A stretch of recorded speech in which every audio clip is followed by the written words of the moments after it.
धिक्कार असो, धिक्कार असो, चित्यातील खोड मेल्याशिवाय जात नाही. मेल्याशिवाय जात नाही. चित्याची खोड मेल्याशिवाय जात नाही. चित्याची खोड मेल्याशिवाय जात नाही. मुर्दाबाद, मुर्दाबाद, जितेंद्रआव्हाड मुर्दाबाद. अरे मुर्दाबाद, मुर्दाबाद, जितेंद्रआव्हाड मुर्दाबाद. जितेंद्रआव्हाडच्या पाल्याला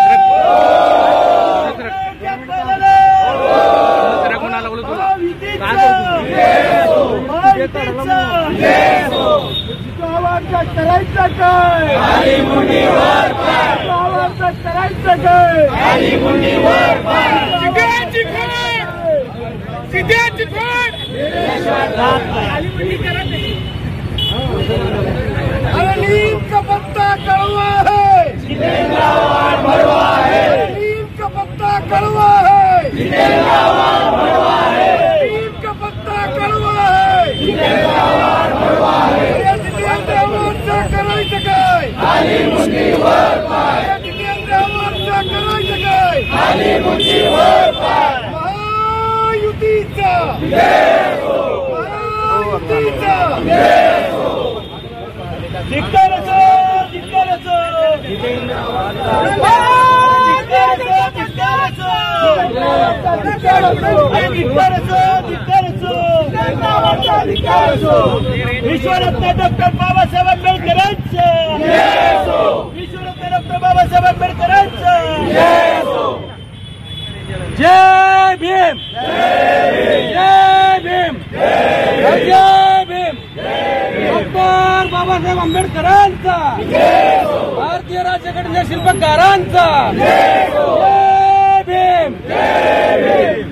डॉक्टर बाबासाहेब आंबेडकरांचा जय हो. डॉक्टर बाबासाहेब आंबेडकरांचा जय हो. डॉक्टर बाबासाहेब आंबेडकरांचा जय भीम, जय भीम.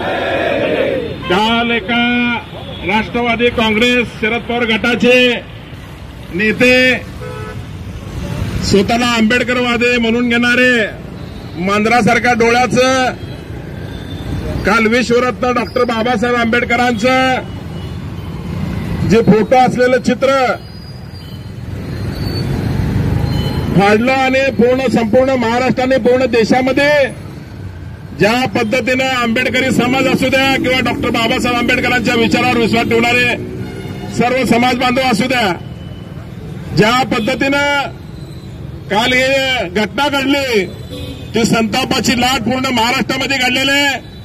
तर आपल्या माध्यमातून या ठिकाणी मला एवढं सांगायचं आहे की महाराष्ट्र राज्याच्या मुख्यमंत्र्याला आणि आमचे उपमुख्यमंत्री देवेंद्र फडणवीस साहेब असतील किंवा अजितदादा असतील, या ते दोन उपमुख्यमंत्री आणि मुख्यमंत्र्यांना, जितेंद्रआव्हाडांना त्यांच्यावर कायदेशीर गुन्हा दाखल करून त्यांना या ठिकाणी अटक केली पाहिजे, अशी या ठिकाणी मागणी आम्ही करत आहोत.